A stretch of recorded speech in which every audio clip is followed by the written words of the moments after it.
నమస్తే, welcome to యూఏటీవీ. తెలంగాణలో రాజకీయాలు చాలా రసవత్తరంగా ఉన్నాయి. ఎందుకంటే గతంలో బీఆర్ఎస్ పార్టీ ఏదైతే చేరికలకు తెరలేపిందో సేమ్ ఇప్పుడు అదే తరహాలో కాంగ్రెస్ పార్టీ ఇప్పుడు బీఆర్ఎస్లో ఉన్నటువంటి ఎమ్మెల్యేలని ఎమ్మెల్సీలని తన ఖాతాలో వేసుకోవడానికి తహతహలాడుతున్నటువంటి పరిస్థితి మనం చూస్తూ ఉన్నాం. సో గతంలో కేసీఆర్ గారు చేసిన పనిని రేవంత్ రెడ్డి గారు రాళ్లతో కొట్టాలన్నటువంటి మాటలు కూడా మనం విన్నాం. ఎందుకంటే 13 మందినో 12 మందినో ఎమ్మెల్యేలని విలీనం చేసుకుని దాన్ని ఇప్పుడు ఈరోజు సిఎల్పిని విలీనం చేసినటువంటి పరిస్థితి మనం చూసాం. అదేవిధంగా ఇప్పుడు అదే కాంగ్రెస్ పార్టీ ఈరోజు టీఆర్ఎస్లో ఉన్నటువంటి ఎమ్మెల్యేలని ప్రసన్నం చేసుకుంటూ వాళ్ళ ఇళ్ళకెళ్ళి మరీ ఆహ్వానిస్తున్నటువంటి పరిస్థితి మనం చూస్తూ ఉన్నాం. సో కేవలం అది బీఆర్ఎస్ పార్టీ వరకేనా, లేకపోతే బీజేపీ పార్టీలో ఉన్నటువంటి ఎమ్మెల్యేలకు కూడా గాలం వేస్తున్నారా? ఇప్పుడు అదే పెద్ద ప్రశ్నగా మారిపోయింది. సో చాలామంది ఎమ్మెల్యేలు, 2-3 ఎమ్మెల్యేలు మొన్నటిదాకా ఆ ముగ్గురు అన్నారు, తర్వాత ఇప్పుడు 6-9 అంటున్నారు. మరి వాళ్ళు కూడా టచ్లో ఉన్నట్టుగా వార్తా కథనాలు అయితే చక్కర్లు కొడతా ఉన్నాయి.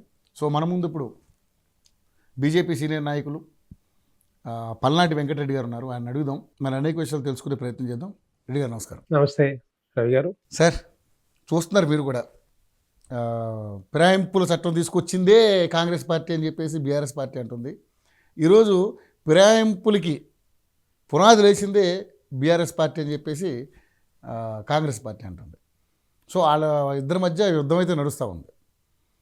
సో బీజేపీలో ఉన్న కొంతమంది ఎమ్మెల్యేలు కూడా టచ్లో ఉన్నారు అనేది కొంచెం బాగా వైరల్గా వినిపిస్తున్నటువంటి మాట. మరి దీని మీద మీకున్నటువంటి సమాచారం అండి. రవి గారు నమస్తే. ఏఓటీ ప్రేక్షకులకు కూడా నమస్కారం. అలాంటిది ఏమి బీజేపీలో అలాంటిది ఏమి లేదు. కానీ కాంగ్రెస్ బీఆర్ఎస్ మాత్రం రెండు దొందే పార్టీలు. ఎందుకంటే వీళ్ళు ఎప్పుడు కూడా ఆ పార్టీలో గెలిస్తే ఈ పార్టీలో జాయిన్ అవ్వాలి, ఈ పార్టీలో గెలిస్తే ఆ పార్టీలో జాయిన్ అవ్వాలి. ఇదే జరుగుతూ ఉంది తప్ప ఇప్పుడు రాజశేఖర రెడ్డి గారి దగ్గర నుంచి కూడా మొదలు పెడితే అప్పుడు కూడా కొంతమంది ఎమ్మెల్యేలు దీంట్లో వీళ్ళ కాంగ్రెస్ పార్టీలో జాయిన్ అయిన అవకాశం కనిపించినాయి. అలాగే ఇప్పుడు తెలంగాణ రాష్ట్రం వచ్చిన తర్వాత మొట్టమొదటిసారిగా ముఖ్యమంత్రిగా అవకాశం వచ్చిన కేసీఆర్ కూడా ఏంటంటే ఆయనకు వచ్చిన 65-63 స్థానాలు వచ్చినాయి. ఇది 2014లో. అలా వచ్చిన తర్వాత నా ముఖ్యమంత్రి పదవికి లేకపోతే ఆ ప్రభుత్వం ఏర్పాటు చేయడానికి, ప్రభుత్వం స్ట్రాంగ్గా ఉండడానికి ఆపోజిషన్ లేకుండా చేయాలని ఒక ఉద్దేశంతో, దుర్మార్గమైన ఆలోచనతో కాంగ్రెస్ ఉన్న వాళ్ళని మెల్లమెల్లగా దీంట్లో చేర్చుకున్న పరిస్థితి మనం చూసాం. సో దీనికంతా కూడా కారణం ఏంటంటే బాగా తెలంగాణ రాష్ట్రం వచ్చిన తర్వాత ఈ పునాదులు వేసింది తెలంగాణలో కేసీఆర్ మొట్టమొదటిగా. ఎందుకు అంటే ఆయనకు ఒక అభద్రతా భావం. ఎందుకంటే రేపొద్దున ఎమ్మెల్యేలు సరిపోను, లేకపోతే రేపొద్దున ప్రభుత్వమే పడవచ్చు, లేకపోతే ఇంకేమైనా జరగవచ్చు అని ఒక ఆలోచన ఎప్పుడు ఆయన డౌట్లో ఉండేవాడు. అందుకని 2014లో అదే చేశాడు. 2018లో కూడా మళ్ళీ వచ్చిన తర్వాత కూడా కంప్లీట్గా ఆపోజిషన్ లేకుండా చేశాడు. మనం అందరం చూసాం. ఇది కాంగ్రెస్ పార్టీలో అందరు ఎమ్మెల్యేలను కానీ, ఎమ్మెల్సీలు కానీ, ఎంపీలను కానీ దగ్గర 61 మందిని చేర్చుకున్న పరిస్థితి మనం అందరం చూసాం. సో ఇదంతా కూడా ఒకప్పుడేమో చేసి ఇది ఎట్లుందంటే ఒక సామెత ఉంటుంది, ఒక 100 ఎలుకలు తిన్న పిల్లి అంట తీర్థయాత్రలో పోయిందంట. అట్లాగే ఈయన 61 మంది ఎమ్మెల్యేలను, ఎంపీలని, ఎమ్మెల్సీలు చేర్చుకున్న తర్వాత ఇప్పుడు కాంగ్రెస్ పార్టీ గెలిచిన తర్వాత కాంగ్రెస్ పార్టీ ఏదో గుడ్డిలో మెల్లలా గెలిచింది మొన్న. గుడ్డిలో మెల్ల అంటారా? డెఫినెట్ గా. ఎందుకంటే దాని కేసీఆర్ మీద పోరాటం చేసింది భారతీయ జనతా పార్టీ.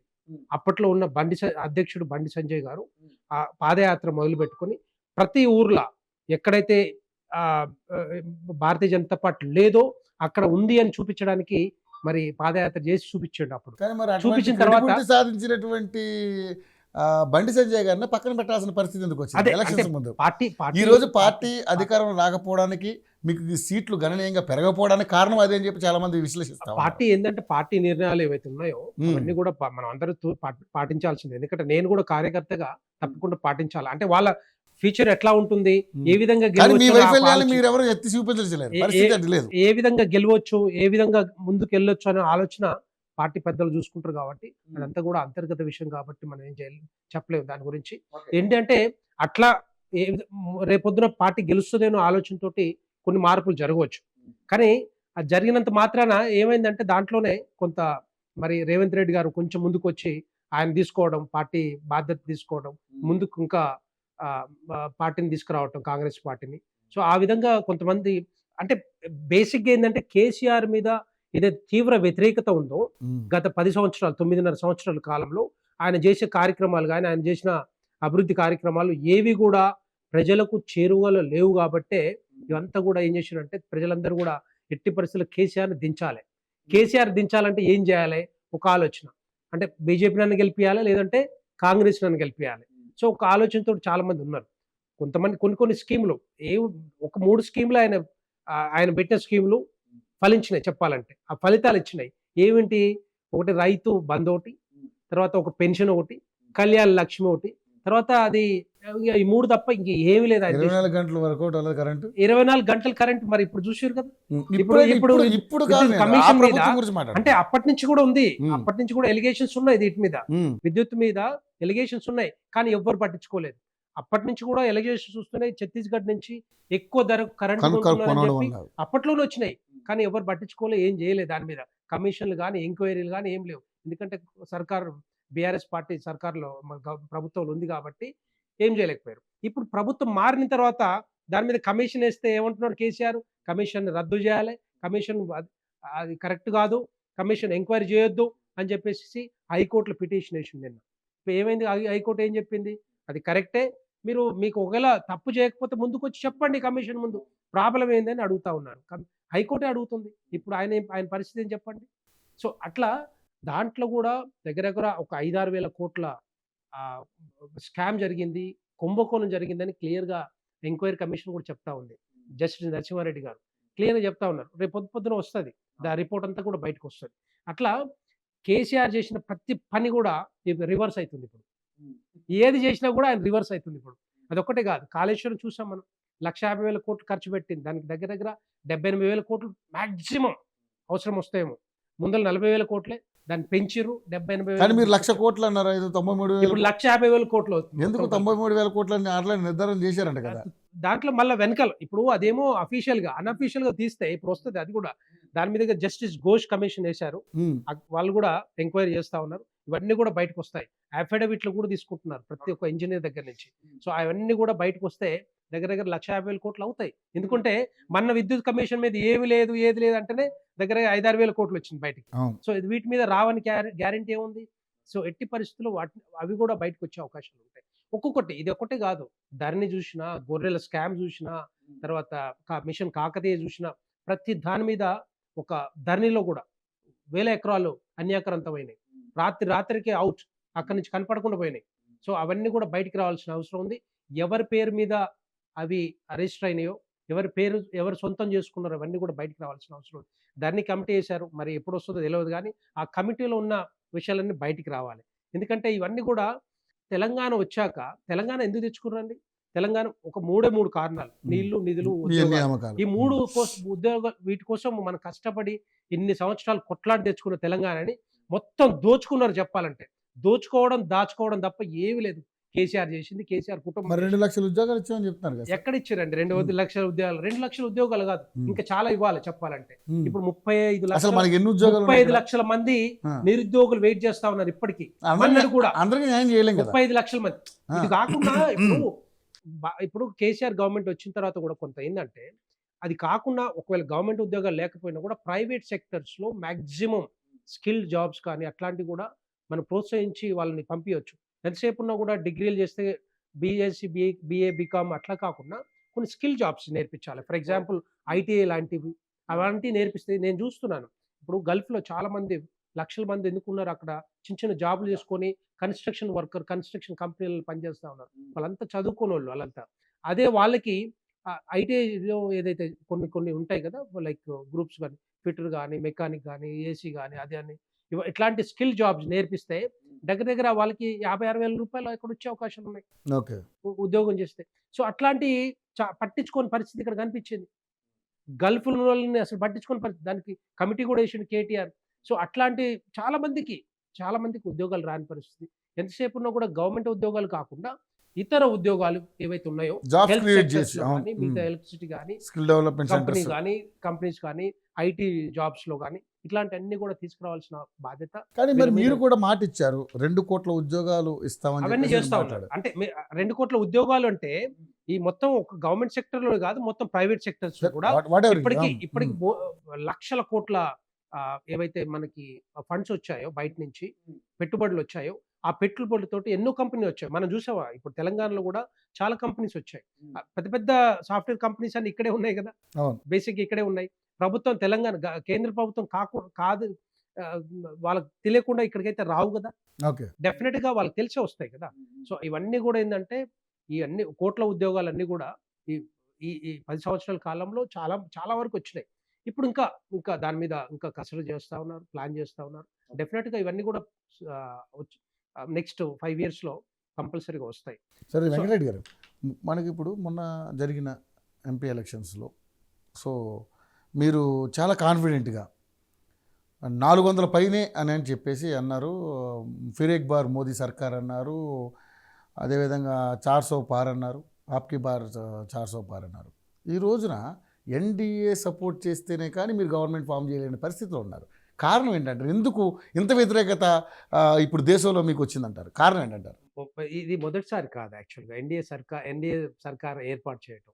వాజ్పేయి గవర్నమెంట్ లో కూడా ఎన్డీఏ సర్కారే ఉంది. కానీ ఈసారి మీరు 5 years సొంతంగా కంప్లీట్ చేసుకున్నాం. సొంతంగా చేస్తామన్నారు. అప్పుడు కూడా 5 years కంప్లీట్ చేసుకున్నాం. అప్పుడు 5 years కంప్లీట్ చేసుకున్నాం. మొన్న 2014 నుంచి కూడా ఇప్పటి వరకు కూడా ఎన్డీఏ కూటమి అయితే ఉంది కదా. సో ఇది కొత్త కాదు యాక్చువల్గా. కొత్త కాకపోయినా అయినా కూడా కొన్ని ఓట్ షేర్ తగ్గింది అనడం ఓకే, యాక్సెప్ట్ చేయొచ్చు. ఎందుకంటే ఓట్ షేర్ ఎంత తగ్గిందంటే చెప్తాను నేను, 0.39% మాత్రమే తగ్గింది. 0.39% లో దగ్గర దగ్గర 61 సీట్లు తగ్గిపోయినాయి.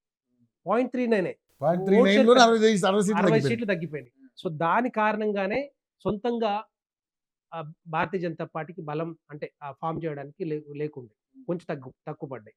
అదే ఇప్పుడు ఎన్డీఏ కూటమి ఎవరున్నా కూడా ఇప్పుడు టీడీపీ కానీ అటు నితీష్ పార్టీ కానీ నితీష్ కుమార్ పార్టీ కానీ ఏ పార్టీ వచ్చినా కూడా డెఫినెట్ గా అధికారంలో ఉండాలి, వాళ్ళు పంచుకుంటారు, అవన్నీ ఉంటాయి. అప్పుడు సపోర్ట్ చేశారు, ఇప్పుడు కూడా సపోర్ట్ చేస్తా ఉన్నారు. సో ఇదేమో కొత్త ఏం కాదు.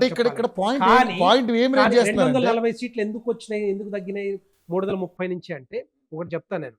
బేసిక్ గా మొన్నటి వరకు నిజంగానే అది ఉండే, ఇది అప్కి బార్ 400 పార్ అనేది నిజంగా ఫలించే అవకాశాలు ఉండే. కానీ కాంగ్రెస్ పార్టీ ఏం చేసిందంటే, అరే ఎట్టి పరిస్థితుల్లో వీళ్ళకు 400 స్థానాలు వచ్చేటట్టు ఉంది, వీళ్ళని ఎట్టి పరిస్థితుల్లో తగ్గించాలని ఒక ఆలోచనతోటి, దుర్మార్గమైన ఆలోచనతోటి ఏం చేశారంటే ఫేక్ వీడియోలు రిలీజ్ చేశారు. దేని మీద? రిజర్వేషన్లు తీసేస్తారట. రెండవది కాన్స్టిట్యూషన్ రాజ్యాంగాన్ని మారుస్తారని చెప్పేసి. అది ఎక్కడి నుంచి స్టార్ట్ అయింది? ఇక్కడ తెలంగాణలోనే స్టార్ట్ అయింది. కాంగ్రెస్ పార్టీ చేసిన ఇదేంటంటే దుర్మార్గమైన ఆలోచనతోటి ఇక్కడ వీడియోలు మొత్తం దేశవ్యాప్తంగా తీసుకెళ్లి మోడీ గారి మీద, భారతీయ జనతా పార్టీ మీద ఈ అంశాలతోనే ఒక 60 సీట్లు తగ్గినాయని మీరు అనుకుంటున్నారు? అంటే వాళ్ళకి వేరే ప్రచార అస్త్రమే లేదు చెప్పాలి. ఓకే, ఇప్పుడు రెడ్డి గారు నేనేమంటున్నానంటే, ఇప్పుడు సరే మీరు వచ్చిన తర్వాత దేశంలో అనేక సంస్కరణలు జరిగాయి. ఆర్టికల్ 370 కావచ్చు, రామ మందిరం కావచ్చు, త్రిపుల్ తలాక్ కావచ్చు, ఇప్పుడు కాశ్మీర్ ఆక్రమిత భారతదేశం కాకుండా ఇప్పుడు మొత్తం కూడా భారతదేశం సస్యశ్యామలంగా ఉన్నారు. ఏ ఒక బాంబ్ బ్లాస్ట్లు కూడా జరగలేదు. వెరీ గుడ్, అది మాత్రం యాక్సెప్ట్ చేయొచ్చు మొత్తం తెలంగాణ ప్రజలు, భారతదేశ ప్రజలందరూ కూడా. ఇంకోటి భారతీయ జనతా పార్టీ మోడీ గారి హయాంలో ఒక్క స్కామ్ బయటకు రాలేదు, ఒక్క స్కామ్ కూడా లేదు. అంటే అంత ట్రాన్స్పరెంట్ గా ప్రభుత్వాన్ని నడిపిస్తారంటే ఒక్కసారి ఆలోచించండి. అంటే స్కామ్ అంటే ఇప్పుడు మీ ప్రభుత్వం అధికారం లేకపోయిన తర్వాత కదా స్కామ్ ఏది రాదు, లేకపోతే ఊరుకుండే వాళ్ళ ఆపోజిషన్ పార్టీ వాళ్ళు డెఫినెట్ గా తీసుకుంటారు కదా. అందుకనే అంటే అధికారులకు వేరే వాళ్ళు వస్తే కదా మీకు తెలిసేది. అయినా కూడా ఇప్పుడు దీనికంటే ముందర ఇప్పుడు కాంగ్రెస్ పార్టీ అధికారంలో ఉంది, అంతకుముందు బీఆర్ఎస్ పార్టీ చేసిన తెలుసు కదా వీళ్ళకి కూడా. తెలిసినాకనే చెప్పి మరి ఇప్పుడు అధికారంలోకి వచ్చింది కాంగ్రెస్ పార్టీ వాళ్ళు కూడా. భారతీయ జనతా పార్టీ కూడా పోరాటం చేసింది. ఆయన మీద వ్యతిరేకత, ఆయన చేస్తున్న కుంభకోణాల వల్లనే ఇవన్నీ కూడా బయటకు వచ్చినాయి. అదే కదా ఇప్పుడు భారతీయ జనతా పార్టీ. అందుకే భారతీయ జనతా పార్టీ ముందు నుంచి ట్రాన్స్పరెంట్ గా ఉంటుంది కాబట్టి మోడీ గారు ఒక చిన్న అవకాశం కూడా 0.1% కూడా అవకాశం ఇవ్వరు కాబట్టి అదంతా కూడా దేశ అభివృద్ధి కానీ సంక్షేమ విషయంలో ఎట్టి పరిస్థితుల్లో రాజీ పడేది లేదు. ఓకే. సో, నిజంగా ఏంటంటే ఈరోజు అంత మంచి జరిగినాక కూడా ఒక ఎన్డీఏ కూటమి ద్వారా ప్రభుత్వం ఏర్పాటు చేసే పరిస్థితికి వచ్చిందంటే, అంటే ప్రజల్లో బీజేపీ పార్టీ అంటే ఒక అభిమానం ఏమైనా సన్నగిలిందని అనుకుంటున్నారా మీరు? లేదు. ఎట్టి పరిస్థితుల్లో లేదు. ఎందుకంటే ఇంతకుముందే చెప్పాను. 0.39% మాత్రమే తగ్గింది. ఆ 0.39% ఎట్టి పరిస్థితుల్లో మళ్ళా మేము పుంజుకుంటాం, తీసుకొస్తాం. ఇప్పుడుగా 330 కాదు, మళ్ళీ 350 పోతాం, 370 స్థానాలు కూడా పోతాం.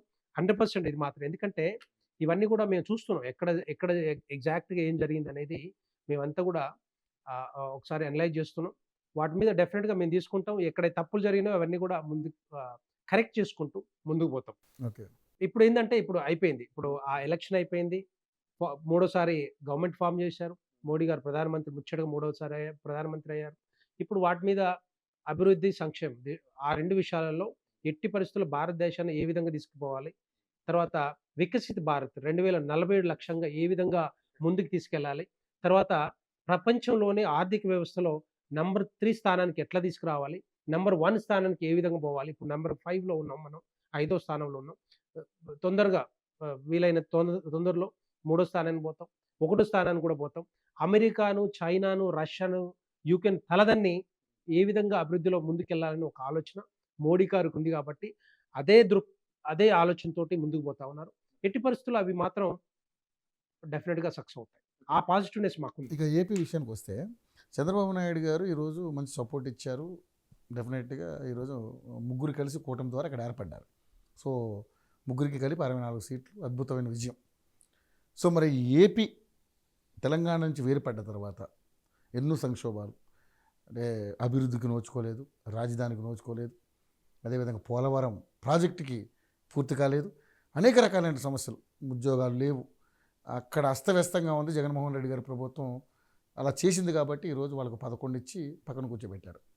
సో, ఇప్పుడున్నటువంటి పరిస్థితుల్లో ఏదైతే ఆంధ్రప్రదేశ్ ప్రజలు ఆశించింది స్పెషల్ స్టేటస్ అనే విషయంలో, మరి ఈసారైనా మొండి చేయకుండా ఏమైనా అవకాశం ఉందా? బీజేపీ సహకారాలు ఏపీకి అందించే అవకాశం ఉందంటారా? నేను ఒక్కటి చెప్పాలనుకుంటున్నా రవి గారు. ఇప్పుడు తెలంగాణలో కేసీఆర్‌కు ఏ విధంగా అహంకారం పెరిగిందో, అహంకారం పెరిగి అధికారం అంధకారంలోకి పోయింది. అంధకారంలోకి పోయింది. అక్కడ ఏపీలో ఏపీ ఇక్కడ తెలంగాణలో ఆ, ఆ. ఏ విధంగా జరిగిందో తెలంగాణలో అదే విధంగా ఆంధ్రప్రదేశ్‌లో కూడా జరిగింది. ఆయనకి అహంకారం పెరిగి జగన్‌కి నేనే గొప్ప, నేనే మొత్తం అని చెప్పి సోలో లీడర్ లాగా బిహేవ్ చేసి ఆంధ్రప్రదేశ్ ప్రజలు మొత్తాన్ని కూడా మోసం చేసిన పరిస్థితి మనం చూసాం. ఆయనకి 150 స్థానాల నుంచి 151 స్థానాల నుంచి 11 స్థానాలకు దించారంటే కనీసం అది అసలు చెప్పుకోవడానికి కూడా అది అసలు మాట్లాడుకునే పరిస్థితి కాదు. ఎందుకంటే ఆయనకి ఆపోజిషన్ కూడా లేడు. లీడర్ కూడా కాకపోయిండు. అంత ఘోరమైన పరిస్థితి వచ్చిందంటే ఆంధ్రప్రదేశ్ ప్రజల్ని ఏ విధంగా తప్పుదోవ పట్టించుడు, ఏ విధంగా దోచుకున్నాడు, ఏ విధంగా మరి అభివృద్ధి చేయకుండా ఆగిండో అదంతా మనందరికి కూడా తెలుసు. అందుకని ఎక్కడ కూడా ఏ గవర్నమెంట్ అయినా కూడా శాశ్వతం కాదు. ఒక్కసారి ఏదైనా అహంకారం పెరిగిందంటే డెఫినెట్‌గా నిన్ను దించడానికి మేము ఉన్నామని చెప్పి తెలంగాణ ప్రజలు గాని, ఆంధ్రప్రదేశ్ ప్రజలు గాని బాగా రెడీగా ఉంటారు. సో, ఆ విధంగా ఆయన అధికారం కోల్పోయారు. ఇప్పుడు వచ్చిన కూటమి ఏదైతుందో టీడీపీ గాని, జనసేన, బీజేపీ పార్టీ, ఈ కూటమి డెఫినెట్‌గా ఆంధ్రప్రదేశ్ ప్రజలకి, ఆంధ్రప్రదేశ్ అభివృద్ధికి, సంక్షేమానికి కట్టుబడి ఉంది. ఎందుకంటే మోడీ గారు వచ్చి చెప్పారు కూడా క్లియర్‌గా. ఎట్టి పరిస్థితుల్లో ఈసారి ఆంధ్రప్రదేశ్‌లో రాజధాని గాని, అమరావతి రాజధాని గాని, దానికి కావాల్సిన డెవలప్‌మెంట్ గాని, లేకపోతే పెట్టుబడులు గాని, తర్వాత దాంతో పాటుగా ఏదైతే ఆగిపోయినాయో, ఏవైతే కంపెనీలు రావాల్సినయో, లేకపోతే పెట్టుబడులు రావాల్సినయో, ఇవన్నీ కూడా తప్పకుండా తీసుకొస్తారు. చంద్రబాబు నాయుడు గారు ఉన్నారిప్పుడు. ఆయనకు తెలుసు. ఏ కంపెనీలు ఎంత పెట్టుబడులు తెస్తే ఏ విధంగా డెవలప్ చేయొచ్చో ఆయనకు తెలుసు. ఎందుకంటే 45 సంవత్సరాల నుంచి 4 సార్లు సీఎం చేశారు కాబట్టి డెఫినెట్‌గా అది పూర్తవుతాయి. దాంతో పాటుగా ఈ పోలవరం ప్రాజెక్ట్ కూడా బాధ్యత కేంద్ర ప్రభుత్వం తీసుకుంది కాబట్టి అది కంప్లీట్ డెఫినెట్‌గా కంప్లీట్ అవుతాయి. ఇవన్నీ కూడా విస్మరించి జగన్ చేయలేని పరిస్థితి మనం అందరం చూసాం. ఆయన 3 రాజధానులు చెప్పి ఒక రాజధాని కూడా కంప్లీట్ చేయలేదు. వైజాగ్ ఇక్కడ, అక్కడ అని చెప్పేసి. ఒకటి కనీసం ఆంధ్రప్రదేశ్ ప్రజలకి రాజధానిని కట్టుంటే అయిపోయేది కదా! కనీసం ప్యాలెస్ కట్టాడు. ఇవన్నీ కూడా ఏందంటే ఆయన కోసం కట్టుకున్నట్టు, ఆయన కోసం చేసుకున్న అభివృద్ధి తప్ప మరి ఆంధ్రప్రదేశ్ ప్రజలకు తీసుకున్న అభివృద్ధిగా ఎక్కడ కూడా కనపట్లేదు. అందుకనే చక్కగా దించి పడేశారు. అమెరికా నుంచి వచ్చి కూడా ఓట్లేసి మరి కూటమిని గెలిపించారంటే ఒక్కసారి అర్థం చేసుకోవచ్చు. ఎక్కడ జరిగినా కూడా అట్లా జరిగే అవకాశాలు ఉంటాయి. అందుకని ఏదైనా కూడా బాధ్యత ఇచ్చినప్పుడు తెలంగాణ ప్రజలు గాని, భారతదేశ ప్రజలు గాని, ఆంధ్రప్రదేశ్ ప్రజలు గాని ఆ బాధ్యత సమర్థవంతంగా ఎవరైతే నిర్వహిస్తారో వాళ్ళే లీడర్ అవుతారు. రేపొద్దున వాళ్ళే ముఖ్యమంత్రి అవుతారు. వాళ్ళే ప్రభుత్వంలోకి వస్తారు. మరి ఇక్కడ తెలంగాణలో ఎలా ఉండబోతుంది టీఆర్ఎస్ పరిస్థితి? 100% ఇదంతా కూడా అయిపోయింది. నేను చెప్పాను కదా!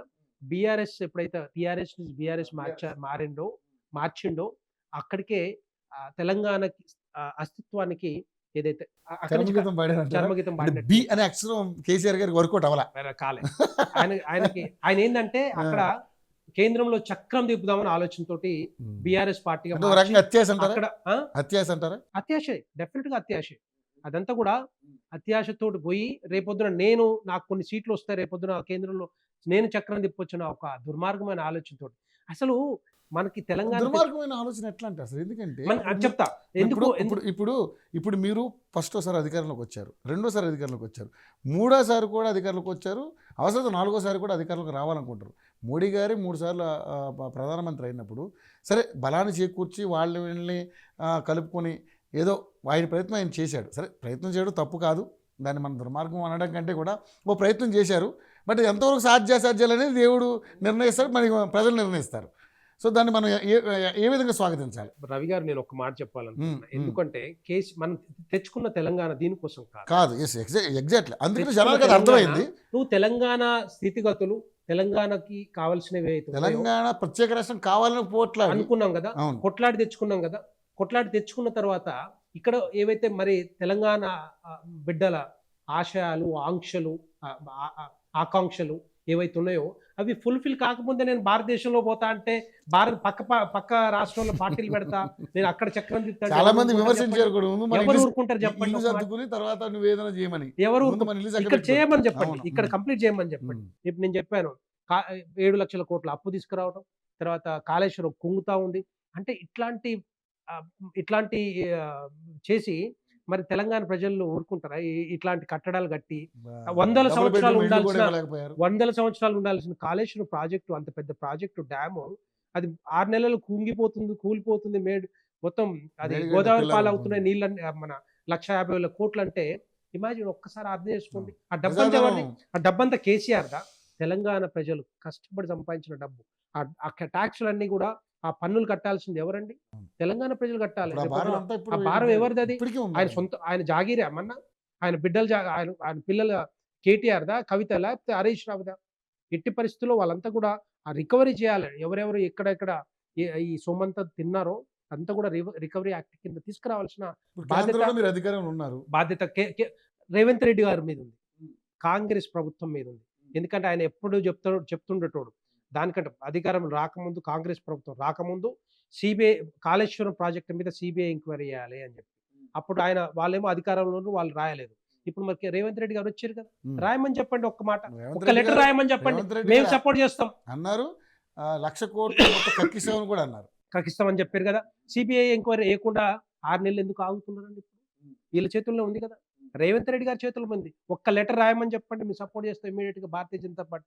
మరి మా కేంద్ర మంత్రివర్యులు కిషన్ రెడ్డి గారు కూడా చెప్పారు, బండి సంజయ్ గారు కూడా చెప్పారు, మేము సపోర్ట్ చేస్తాం, మీరు రాయండి అని చెప్తే ఇంతవరకు సిబిఐ ఎంక్వైరీ వేయలే. ఏదో తూతూ మంత్రంగా కమిషన్ వేసి వదిలేద్దామనే ఆలోచనతో ఉన్నారేమో కానీ ఎట్టి పరిస్థితుల్లో మేము మాత్రం ఊరుకునే పరిస్థితి లేదు. ఇప్పుడు కాకపోయినా రేపు భారతీయ జనతా పార్టీ అధికారంలోకి వస్తే తెలంగాణలో మేము కూడా కమిషన్ ఎంక్వైరీ చేస్తాం. సిబిఐ ఎంక్వైరీ చేయించి ఎవరైతే దోషులు ఉన్నారో, ఎవరైతే కుంభకోణాలు చేసిర్రో, ఎవరైతే డబ్బు తిన్నారో వాళ్ళందరినీ కూడా కక్కిచ్చే బాధ్యత మేము తీసుకుంటాం. ఓకే. సో కవిత అరెస్ట్ విషయంలో చాలా రోజులు ఇదిగో అరెస్టు అని కొంచెం గ్యాప్ తీసుకున్నారు. ఎటకేలకు ఇక్కడ అధికారంలోకి బీఆర్ఎస్ వచ్చే అవకాశం లేదురా అనుకున్నప్పుడు తర్వాత కవిత గారిని అరెస్ట్ చేయడం జరిగింది. కారణం ఏంటంటారు? అంటే నిజంగానే ఇది అంటే అంతకుముందు బీజేపీ బీఆర్ఎస్ ఒకటే అన్న దానికి మీరు కట్టుబడి ఉండి తర్వాత పార్టీ అధికారంలో కోల్పోయిన తర్వాత అరెస్టులు జరిగాయని చెప్పి చాలా మంది విమర్శించారు. మీరు ఇంతకుముందు ఒక మాట అన్నారు చూసారా, మీరు అధికారంలోకి రాలేదు, మేము భారతీయ జనతా పార్టీ పోరాటం చేసింది కరెక్టే కదా, బండి సంజయ్ గారు పోరాటం చేసింది కరెక్టే కదా. అప్పట్లో కాంగ్రెస్ పార్టీ లేదు, అప్పట్లో కాంగ్రెస్ పార్టీ లేదు.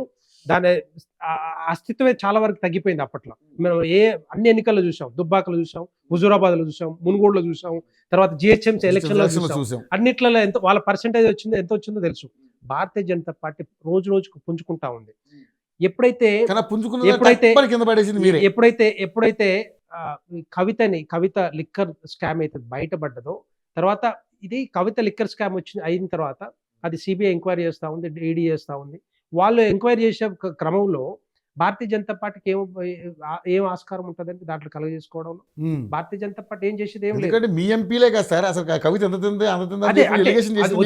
అది వచ్చిందని చెప్పి ఆ ఎలిగేషన్స్ వచ్చినాయని చెప్పారు కరెక్టే. కానీ బట్ ఎంక్వైరీ చేసేది ఎవరు చేయాలి? జాతీయ సంస్థలు చేయాలి. సో ఆ చేసే క్రమంలో వాళ్ళే ఎవరైతే చేస్తా ఉన్నారో ఈడీ కానీ వాళ్ళ ఎవిడెన్స్ ఏదైతే ఉన్నదో కవితకి అగెనిస్ట్ గా ఆ ఎవిడెన్స్ అంతా కూడా కలెక్ట్ చేస్తూ ఉన్నారు. సో ఇన్ని రోజుల నుంచి కలెక్ట్ చేసిన తర్వాత ఎక్కడైతే స్ట్రాంగ్ ఎవిడెన్స్ దొరికిందో అప్పుడు అరెస్ట్ చేశారు. తప్పే ఉంది అక్కడ?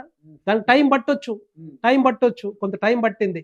ఈ క్రమంలో ఏం చేశారంటే కాంగ్రెస్ పార్టీ ఈ నినాదాన్ని వాడుకుంది. ఈ కవితను అరెస్ట్ చేయట్లేదు అంటే కవితను అరెస్ట్ చేయడానికి మేము కాదు, భారతీయ జనతా పార్టీ కాదు, జాతీయ సంస్థలు ఏవైతే దర్యాప్తు చేస్తా ఉన్నాయో వాళ్ళు పార్టీ చేతిలో ఉన్నాయి, మోడీ చేతిలో ఉన్నాయి. అట్లా ఉండదండి ఎక్కడ. ఇప్పుడు అట్లే అంటారు, ఏ పార్టీ అయినా కూడా ఆపోజిషన్ పార్టీస్ గట్లానే దుమ్మెత్తిపోస్తా ఉంటాయి. సో అంతకుముందు కాంగ్రెస్ అధికారంలో ఉన్నప్పుడు మిగతా పార్టీలు కూడా అట్లాగే చెప్తున్నాయి కదా. సో అది కాదు మెయిన్. సో ఈ క్రమంలో ఏమైందంటే కవితను అరెస్ట్ చేయకపోయేసరికి ఇక్కడ బీఆర్ఎస్ బీజేపీ ఒకటని చెప్పేసి కాంగ్రెస్ నినాదం తీసుకొచ్చేసి ఏదైతే భారతీయ జనతా పార్టీకి అవకాశం వచ్చేది ఉందో అది కాంగ్రెస్ కొట్టుకుపోయింది. ఒక్కటే మెయిన్ చెప్పాలంటే. అంటే అప్పటికే తెలంగాణ ప్రజలు అంటే బీజేపీ బీఆర్ఎస్ ఒకటే అనే ఈ ఏదైతే ఈ వర్డ్ ఉందో ఇది దీన్ని పోగొట్టాలంటే కవిత అరెస్ట్ చేస్తే బెటర్ అనుకున్నారా? లేదు, అట్లా కాదు, అది కాదు. అయితే అది దర్యాప్తు సంస్థలు చేసినాయి, స్ట్రాంగ్ ఎవిడెన్స్ వచ్చిన తర్వాత అరెస్ట్ చేసి తీసుకెళ్లి జైల్లో పెట్టింది, అదంతా అయిపోయింది. కానీ వీళ్ళు ఏం చేశారంటే కొంత టైం, ఇప్పుడు ఈ టైం గ్యాప్ లో ఎలక్షన్లు వచ్చినాయి డిసెంబర్లో. ఈ టైం గ్యాప్ లో ఎలక్షన్స్ వచ్చేసరికి రేవంత్ రెడ్డి కానీ కాంగ్రెస్ పార్టీ ఏం చేశారంటే అరే అట్లా కాదు, బీఆర్ఎస్ బీజేపీ ఒక్కటి కాబట్టి కవితను అరెస్ట్ చేయట్లేదని ఒక నినాదం తీసుకొచ్చాయి. ఎందుకంటే అప్పటికే కేసీఆర్ మీద తీవ్రమైన వ్యతిరేకత ఉంది ప్రజల్లో. ఆ వ్యతిరేకతని కాపాడుకోవాలి. ఆ వ్యతిరేకత తోటి ఇంక మరి వేరే ఆల్టర్నేటివ్ పార్టీ ఏది ఉందంటే కాంగ్రెస్ పార్టీ ఉంది కాబట్టి కాంగ్రెస్ పార్టీకి వేసేసారు ఓటు. సో అట్లనే మరి కాంగ్రెస్ పార్టీ మెజారిటీ ఎంత వచ్చింది? 63 సీట్లు వచ్చినాయి కదా. చేతులారా మీకు వచ్చే అదృష్టాన్ని మీరే కాలదనుకున్నారేమో అని చాలా మంది మాట్లాడారు కూడా. అంటే ఇప్పుడు ఎందుకంటే మా తప్పు కాదు కదా. ఇప్పుడు కవితని అరెస్ట్ చేయకపోవటం అనేది మా తప్పు కాదు. కానీ తెలంగాణ ప్రజలు అర్థం చేసుకోవడం కొంత వేరే రకం ఉండొచ్చేమో. కానీ ఇక్కడ ఏదైతే వ్యతిరేకత ఉందో, తీవ్రమైన వ్యతిరేకత ఉందో, ఆ వ్యతిరేకతని వీళ్ళు కాపాడుకునే ప్రయత్నంలో వీళ్ళు గెలిచిన సీట్లు 63. పెద్దగా మెజారిటీ వచ్చింది ఏం లేదు. బార్డర్ లైన్ లో పాస్ అయ్యారు వీళ్ళు, ఎవరు కాంగ్రెస్ పార్టీ. అందుకే వాళ్ళు కాంగ్రెస్ గవర్నమెంట్ ఫామ్ చేశారు తప్పితే పెద్దగా వీళ్ళకి చేసింది ఏం లేదు. మళ్ళీ ఒకసారి చెప్తున్నా, వీళ్ళు గెలిచింది గుడ్డిలో మెల్లలాగా కాంగ్రెస్ పార్టీ ప్రభుత్వం వచ్చింది, రేవంత్ రెడ్డి గారు వచ్చారు. రేవంత్ రెడ్డి గారికి అడగండి మీరు ఒక్కసారి, ఎప్పుడైనా కలిసినప్పుడు రేవంత్ రెడ్డి గారికి నమ్మకం లేదు వాళ్ళ పార్టీ గెలుస్తుందని చెప్పేసి అప్పుడు. సో అట్లా ఈ విధంగా వీళ్ళు ముందుకు రావడం జరిగింది. అందుకే నేను ఇప్పుడు కూడా ఏం చెప్తున్నా అంటే తెలంగాణ ప్రజల్లో భారతీయ జనతా పార్టీ రావాలన్నది, మోడీ గారి మీద ప్రేమ అభిమానం ఇప్పటికీ ఉంది. భారతీయ జనతా పార్టీ వస్తేనే ఒక ట్రాన్స్పరెన్సీ గవర్నమెంట్ వస్తుందని తెలుసు. ఎందుకంటే భారతదేశంలో 29 రాష్ట్రాలు 18 రాష్ట్రాలు భారతీయ జనతా పార్టీ ఖాతాలో ఉన్నాయి. భారతీయ జనతా పార్టీ ప్రభుత్వాలు నడుస్తూ ఉన్నాయి. రేపొద్దున ఇంకా ఎక్కువ అవుతాయి. మనం చూసాం సౌత్ ఇండియాలో మనకు వచ్చిన ఓట్లు మనం చూసాం. మన తెలంగాణలో కూడా 8 పార్లమెంట్ స్థానాలు ఇచ్చినట్టు ఒక్కసారి అర్థం చేసుకోవచ్చు. 8 ఏళ్ళ దగ్గరగా 56 నుంచి 60 స్థానాలు మన చేతుల్లో ఉన్నట్టే కదా ఇప్పుడు అసెంబ్లీ స్థానాలు. సో అంతా వచ్చినాయి అంటే డెఫినెట్గా రేపు 2028లో భారతీయ జనతా పార్టీ ప్రభుత్వాన్ని ఏర్పాటు చేస్తుంది. ఇది ఖచ్చితంగా నేను చెప్పగలుగుతాను. ఎందుకంటే అంతకుముందు కూడా నేను యోయో ఛానల్కి ముందు నుంచి వస్తూ ఉన్నాను. అప్పట్లోనే చెప్పిన, ఏదైతే నోటిఫికేషన్ రాకముందు నుంచి దగ్గర 10 నుంచి 12 స్థానాలు వస్తాయని మీరు ఒక్కసారి క్రాస్ చెక్ చేసుకోండి. దాంట్లో 2-3 స్థానాలు కొన్ని మిస్టేక్స్ వల్ల పోయినాయి కానీ బట్ 8 స్థానాలు అయితే పక్కాగా వచ్చినాయి. అది మాత్రం ఖచ్చితంగా చెప్పాను అప్పుడు, ఇప్పుడు కూడా నేను చెప్తా ఉన్నాను. సో అది రేపొద్దున 2028కి మరి భారతీయ జనతా పార్టీ రెడీగా భారతీయ జనతా పార్టీకి తెలంగాణ ప్రజలందరూ కూడా పట్టం రెడీగా కట్టాలి, ఉన్నారు. రెడీగా ఉన్నారంట. పట్టం కట్టడానికి రెడీగా ఉన్నారు. దీంట్లో ఎవరికి డౌట్ ఉండాల్సిన పరిస్థితి లేదు. ఎందుకంటే ఒకటి ట్రాన్స్పరెంట్‌గా ఉండడం గవర్నమెంట్. తర్వాత మోడీ గారు చేస్తున్న ఏదైతే అభివృద్ధి మనం చూసాం ఊర్లలో ప్రతి ఫైనల్గా చెప్పండి, మీ మీద ఒక ఎలిగేషన్ వస్తుంది, అంటే పార్టీ మీద కావచ్చు, మోడీ గారి మీద కావచ్చు, ఏదైతే ఉన్న ఆస్తులన్నింటినీ అదానీ అంబానీకి అంటగడుతున్నారు, వాళ్ళకి అప్పచెప్పేస్తున్నారు. రేపొద్దున ఇక్కడ తెలంగాణలో కూడా ఒకవేళ బీజేపీ అధికారంలోకి వస్తే ఇక్కడ పరిస్థితి కూడా అంతే అనేది కొంత నడుస్తూ ఉంది. సో దీని మీద ఏం మాట్లాడుతుంది? వాళ్ళు ఆపోజిషన్ పార్టీ వాళ్ళు రకరకాలు మాట్లాడతారండి. ఇప్పుడు అదానికి అంబానీకి అంటే మరి వీళ్ళు ఆంధ్రప్రదేశ్‌లో కూడా అంతకుముందు ఎందుకు ఇచ్చారు? లేకపోతే కేసీఆర్ గవర్నమెంట్ ఎందుకు ఇచ్చిందో? లేకపోతే మిగతా రాష్ట్రాలు కూడా కాంగ్రెస్ పాలిత రాష్ట్రాలు కూడా అదాని అంబానీకి ఎందుకు ఇస్తున్నారు? వాళ్ళ ప్రాజెక్టులన్నీ ఎందుకు ఇస్తున్నారు చెప్పండి ఒక మాట. పోర్టులు కూడా ఇస్తున్నారు కదా! రకరకాల పోర్టులు కానీ, ఎయిర్‌పోర్ట్స్ కానీ అవన్నీ కూడా ఎందుకు ఇస్తున్నారు చెప్పండి? వాళ్ళ వాళ్ళ వాళ్ళ ప మరి ఒక మాట అడగాలనుకుంటున్నాను కాంగ్రెస్ పార్టీని. మరి డీఎల్ఎఫ్ గాని, లేకపోతే రాబర్ట్ వాద్రాకి గాని, సోనియా గాంధీకి ఇవ్వమంటారా? వాళ్ళు ఏసుకోమని చెప్పండి టెండర్‌లు. వాళ్ళకి కూడా వస్తాయి కదా! ఎవరొద్దంటున్నారు ఇక్కడ? వాళ్ళు కూడా ఏసుకోమని చెప్పండి. కాంగ్రెస్ పార్టీలో ఎవరు ఉన్నారో, ఎవరైతే సపోర్టర్స్ ఉన్నారో, ఇన్వెస్ట్ చేద్దాం అనుకుంటున్నారో వాళ్ళు కూడా ఏసుకోమని చెప్పండి. వాళ్ళు కూడా వస్తాయి. మన క్లియర్‌గా సింగరేణి గురించి మాట్లాడుతూ సింగరేణిలో కూడా ఒక చిన్న మాట చెప్దాం అనుకుంటున్నాను. వచ్చిన తర్వాత కొన్ని టెండర్స్ వచ్చినాయి. టెండర్స్ ఏద్దామని. సింగరేణిలో కూడా అది ఒక బ్లాక్ టెండర్ ఏసా. అయితే చాలా మంది కాంగ్రెస్ పార్టీ గాని, బీఆర్ఎస్ వాళ్ళు గాని సింగరేణి వద్దొద్దు ఎందుకంటే 60 బ్లాకులు దేశం మొత్తం కూడా ఇస్తా ఉన్నారు. ఒకటి కాదు 60 బ్లాకులు. 60 బ్లాకులలో మరి దీన్ని కూడా వేయాలి కదా! ఇప్పుడు రేవంత్ రెడ్డి మన మన కేంద్ర మంత్రివర్యులు కిషన్ రెడ్డి గారు ఒకటే మాట చెప్పారు. మొత్తం టోటల్‌గా ట్రాన్స్‌పరెంట్‌గా వేస్తా ఉన్నారు. మీరు కూడా వేయండి. డెఫినిట్‌గా మీకే వచ్చే అవకాశాలు ఉంటాయి కదా! మీరు వేయకపోతే రేపొద్దున ప్రైవేట్ కంపెనీస్‌కి పోయే అవకాశాలు ఉంటాయి. ప్రైవేట్ కంపెనీస్‌కు బీఆర్ఎస్ ఏ విధంగా చేసిందో అప్పుడు ఏయొద్దు అని చెప్పి 2 ప్రైవేట్ కంపెనీస్‌కి ఇచ్చింది. ఒకటి అరబిందోకి ఇచ్చింది. ఇంకోటి వేరే కంపెనీకి ఇచ్చింది. మరి వాళ్ళ కంపెనీలు బాగుపడుతున్నారు. సింగరేణి కాదు కదా! ఇప్పుడు సింగరేణి ఏమని చెప్తే వేస్తా ఉన్నారు. సో అట్లా ఏంటంటే ఏదైనా కూడా నాకు ఒకటి అర్థం కాలేదు సార్. అంటే అర్థం కాలేదంటే ఇప్పుడు తెలంగాణలో ఏదైతే ఈ సింగరేణి గనులు అనేది మన కొంగు బంగారం లాంటిది అని చెప్పేసి అంటున్నారు. అంటే ఈరోజు వేలం వేయాల్సిన పరిస్థితి ఎందుకు వచ్చిందంటారు? అంటే ఇదొక్కటి కాదు భారతదేశం మొత్తం. అర్థం కూడా అదే అది కేంద్ర ప్రభుత్వం వేయట్లేదు. సుప్రీం కోర్టు డైరెక్షన్స్ ప్రకారం నడవాలనా వద్దా? అత్యున్నత కోర్టు చెప్పినప్పుడు మనం వినాలనా వద్దా? మరి ఆ డైరెక్షన్ తోటే వేసేది ఇప్పుడు ఏపిచ్చేది కూడా. ఇప్పుడు మన సొంతం కాదు కదా అదంతా కూడా. ఇప్పుడు కేంద్ర వాటా 49% అయినా స్టేట్ వాటా రాష్ట్రం వాటా 51% అని వాళ్ళ చేతుల్లో ఉంటుంది. మేనేజ్మెంట్ మొత్తం కూడా వాళ్ళ చేతుల్లో, రాష్ట్రం చేతుల్లో ఉంటుంది. కానీ ఈ బ్లాక్స్ ఏవైతే ఉన్నాయో ఇవన్నీ కూడా మరి ట్రాన్స్పరెంట్ విధానంలో కంపల్సరీగా వేయాలని. ఎందుకంటే దాంట్లో మనం చూసాం కాంగ్రెస్ ప్రభుత్వంలో హయాంలో 2004 నుంచి 2014 కాలంలో లక్షల కోట్ల కుంభకోణం జరిగింది. బొగ్గు కుంభకోణం. వాళ్ళండి ఇప్పుడు మాట్లాడేది? వాళ్ళు మాట్లాడుతున్నారా? కేసీఆర్ కూడా బొగ్గు శాఖ మంత్రి ఉన్నాడు. ఆయన ఇప్పుడు కూడా ఉంది, ఇంకా ఎంక్వైరీ పెండింగ్ లో ఉంది. మరి వాళ్ళు మాట్లాడతారా ఇప్పుడు? మరి అంతకుముందు దాసరి నారాయణ గారు కూడా ఉన్నారు కదా. లక్షలు, అందుకే కాంగ్రెస్ పార్టీ నుంచి లక్షల కోట్ల కుంభకోణం జరిగింది. మరి దాని గురించి మాట్లాడమని చెప్పండి. ఎందుకు మాట్లాడట్లేరు? సో అందుకనే దానికి ఇవన్నీ కూడా అవకతవకలు ఉంటాయని ఆలోచనతోటి సుప్రీంకోర్టు డైరెక్షన్స్ ఇచ్చింది. కాబట్టి ఆ డైరెక్షన్స్ ప్రకారం కేంద్ర ప్రభుత్వం నడుచుకోవాలి. అదే క్లియర్‌గా కిషన్ రెడ్డి గారు చెప్పారు. సో దాని గురించి, లేకపోతే భారతీయ జనతా పార్టీకి ఏమో అధికారం ఉంటుంది చెప్పండి అట్లా. సో మొత్తానికైతే 2028లో బీజేపీ ఇక్కడ అధికారంలోకి వస్తుంది తెలంగాణ. డెఫినెట్‌గా అండి, డెఫినెట్‌గా. అందుకే మేము అందరూ కూడా కష్టపడి పనిచేస్తా ఉన్నాం. నాది మిర్యాలగూడ నియోజకవర్గంలో మన్నాడు కూడా నేను ప్రయత్నం చేశాను మా ఎమ్మెల్యేగా కాంటాక్ట్ చేయడానికి. ఎట్టి పరిస్థితుల్లో నల్లగొండలో కాంగ్రెస్ జెండా ఎగిరేయాలనే ఒక దృఢ సంకల్పంతో ముందుకు పోతా ఉన్నాం. కోమటిరెడ్డి కాదు, మేము వస్తాం, భారతీయ జనతా పార్టీ వస్తుంది రేపు పొద్దున. ఇప్పుడు కాంగ్రెస్ జెండాలు కనిపించవు అక్కడ, ఏదైతే 6 నియోజకవర్గాలు ఉన్నాయో నల్గొండ జిల్లాలో. సో ఎట్టి పరిస్థితుల్లో భారతీయ జనతా పార్టీ జెండా ఎగరబోతా ఉంది. అది మాత్రం రాసుకు పెట్టుకోవచ్చు. సో థ్యాంక్ యూ అండి, థ్యాంక్ యూ వెంకటరెడ్డి గారు. సో చూద్దాం, ఎందుకంటే ప్రజలు అంతిమంగా మ్యాండేట్ ఇచ్చేది కాబట్టి ఏమైనా జరగవచ్చు. సరే, మీరు మంచి చేసేమని నమ్ముంటే డెఫినెట్లీగా జరుగుద్ది, ఇస్తారు. So thank you so much. Thank you.